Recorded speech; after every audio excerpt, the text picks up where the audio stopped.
Assalamualaikum warahmatullahi wabarakatuh. Nama saya Eva Nuriladha, calon guru penggerak angkatan 11 Kabupaten Serang. Pada video kali ini saya akan memaparkan koneksi antar materi modul 1.4 budaya positif. Seorang guru yang baik harus memiliki kemampuan dalam mewujudkan budaya positif di sekolah. Budaya positif tersebut dapat dijalankan dengan menerapkan konsep-konsep inti seperti disiplin positif, motivasi perilaku manusia, posisi kontrol restitusi, keyakinan kelas, dan segitiga restitusi. Disiplin positif. Disiplin positif adalah cara membentuk sikap mandiri anak sehingga fokusnya pada memotivasi, refleksi terhadap kesalahan yang dilakukan, menghargai dan membangun logika yang bersifat panjang. Motivasi perilaku manusia.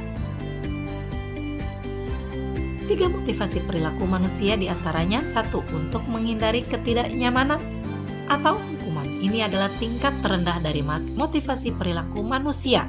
Motivasi ini bersifat eksternal. Yang kedua yaitu untuk mendapatkan imbalan atau penghargaan dari orang lain. Satu tingkat di atas motivasi yang pertama. Di sini orang berperilaku untuk mendapatkan imbalan atau penghargaan dari orang lain. Orang dengan motivasi ini akan bertanya apa yang akan saya dapatkan apabila saya melakukannya. Motivasi ini bersifat eksternal.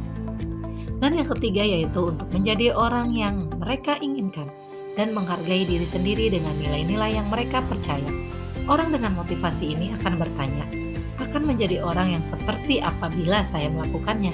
Mereka melakukan sesuatu karena nilai-nilai yang mereka yakini dan hargai. Dan mereka melakukannya karena mereka ingin menjadi orang yang melakukan nilai-nilai yang mereka yakini tersebut. Ini adalah motivasi yang akan membuat seseorang memiliki disiplin positif karena motivasi perilakunya bersifat internal, bukan eksternal. Posisi kontrol restitusi. 5 posisi kontrol restitusi. Yang pertama yaitu sebagai penghukum. Seorang penghukum bisa menggunakan hukuman fisik maupun verbal. Yang kedua, pembuat rasa bersalah. Pada posisi ini, biasanya guru akan bersuara lebih lembut. Pembuat rasa bersalah akan menggunakan keheningan yang membuat orang lain merasa tidak nyaman, bersalah, atau rendah diri. Yang ketiga yaitu posisi kontrol teman. Guru pada posisi ini tidak akan menyakiti murid, namun akan tetap berupaya mengontrol murid melalui persuasi. Posisi teman pada guru bisa negatif ataupun positif.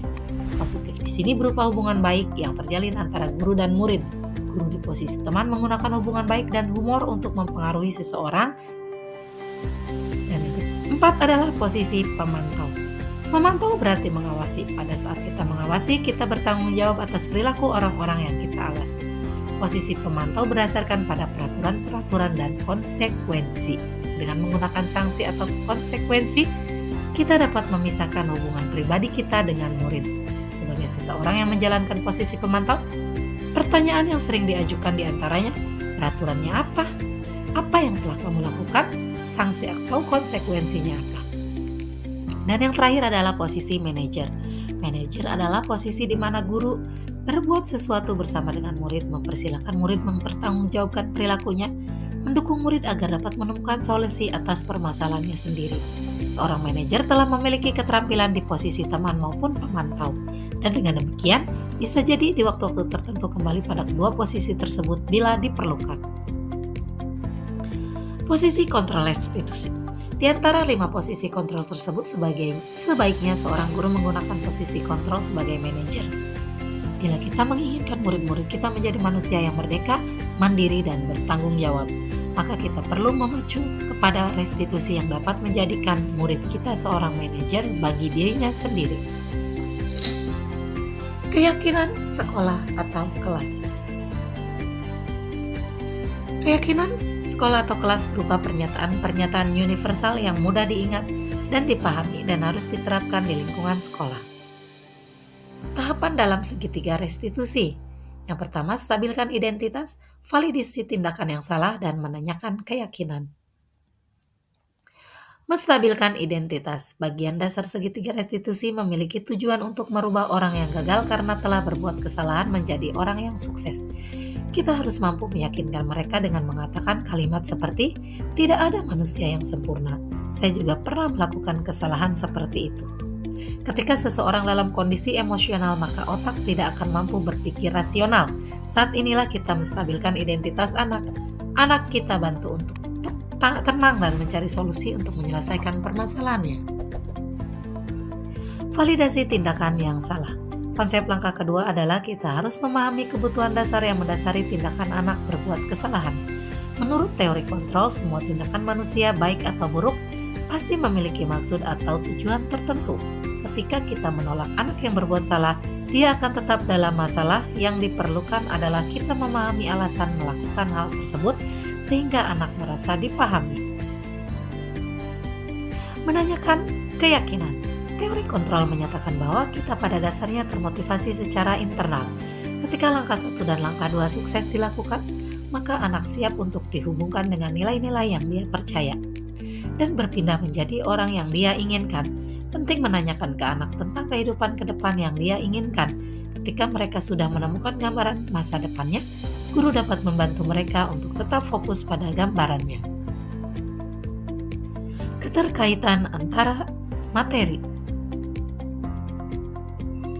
Adapun keterkaitan antara budaya positif dengan materi sebelumnya, yaitu budaya positif dengan filosofi Ki Hajar Dewantara. Budaya positif di lingkungan sekolah akan mempermudah tujuan pendidikan sesuai filosofi pendidikan nasional Ki Hajar Dewantara, yaitu pendidikan yang bertujuan pada selamat dan bahagia. Selain itu, dari budaya positif yang ada di sekolah akan menuntut tumbuhnya kekuatan kodrat alam yang ada pada diri anak. Budaya positif dengan nilai dan peran guru penggerak. Budaya positif bisa tercipta apabila guru mempunyai nilai guru penggerak, yakni berpihak pada murid, mandiri, reflektif, kolaboratif, dan inovatif. Budaya positif juga bisa tercipta apabila guru penggerak berperan dalam mengembangkan diri dan orang lain, memimpin pembelajaran, memimpin manajemen sekolah, serta memimpin pengembangan sekolah, semangat belajar, dan berbagi. Budaya positif dengan visi guru penggerak. Budaya positif yang dibudayakan di sekolah tentunya terangkum melalui visi guru penggerak. Bagaimana sekolah yang kita inginkan, bagaimana suasana di sekolah kita, supaya bisa mengarah pada filosofi pendidikan menurut Ki Hajar Dewantara. Sejauh mana pemahaman Anda tentang konsep-konsep inti yang telah Anda pelajari di modul ini? Apakah hal menarik untuk Anda dan di luar dugaan Anda? Pemahaman. Saya memahami tentang konsep-konsep inti yang telah saya pelajari di modul ini dengan baik, yaitu disiplin positif, teori kontrol, teori motivasi, hukuman dan penghargaan, posisi kontrol guru, kebutuhan dasar manusia, keyakinan kelas, dan segitiga restitusi. Hal menarik. Ada hal-hal yang menarik untuk saya, yaitu menambahnya wawasan saya tentang pendidikan yang di dalamnya tumbuh akan kesadaran dari berbagai pihak demi nyaman dan amannya suasana di sekolah. Selain itu, wawasan ini menggiring saya untuk menerapkan pada lingkungan sekolah saya tercinta. Sungguh di luar dugaan. Dengan memahami kemudian menerapkan teori-teori model positif ini, kodrat alam seluruh warga sekolah semakin menebal karakter baiknya dan memudarnya kekurangan pun kelemahan yang ada dalam seseorang, baik guru, murid, maupun orang tua murid. Perubahan apa yang terjadi pada cara berpikir Anda dalam menciptakan budaya positif di kelas maupun di sekolah Anda setelah mempelajari modul ini?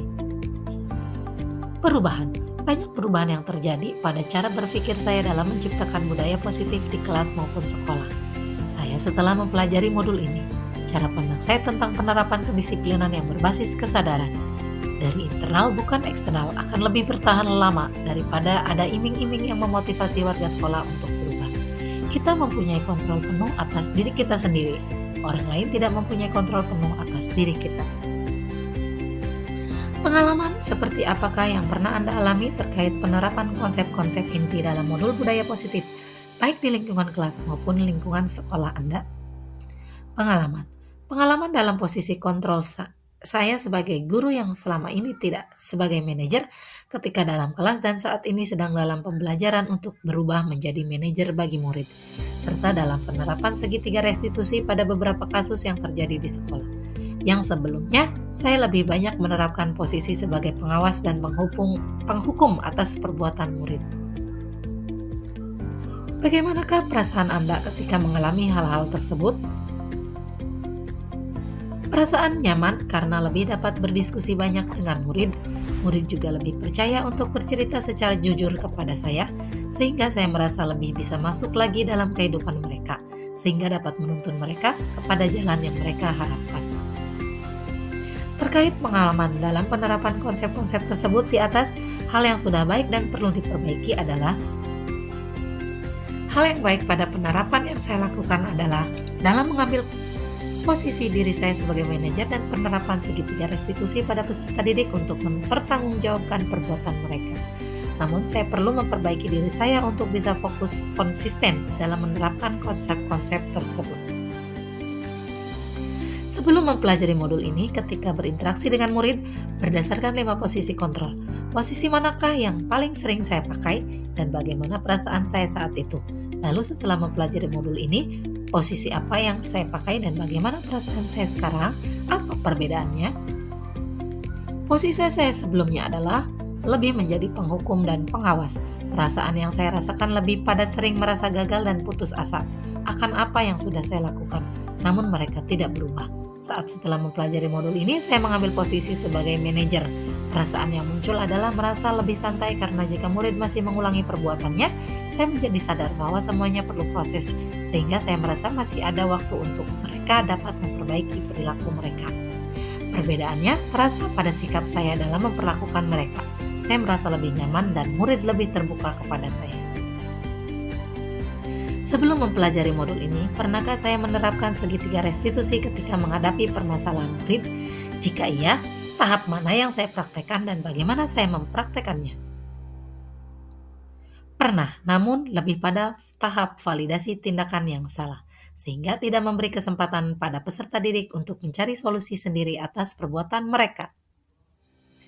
Selain konsep-konsep yang disampaikan dalam modul 1.4, hal-hal lain yang menurut saya penting untuk dipelajari dalam proses menciptakan budaya positif baik di lingkungan kelas maupun sekolah adalah hal penting lain yang perlu dipelajari adalah terkait bagaimana langkah-langkah memenuhi 5 kebutuhan manusia yang bisa dilakukan di sekolah, serta bagaimana cara dapat menumbuhkan kesadaran seluruh warga sekolah atas pentingnya nilai-nilai kebajikan bagi mereka. Demikian pemaparan koneksi antar materi dari saya. Salam dan bahagia Bapak Ibu Guru Penggerak. Terima kasih. Wassalamualaikum warahmatullahi wabarakatuh.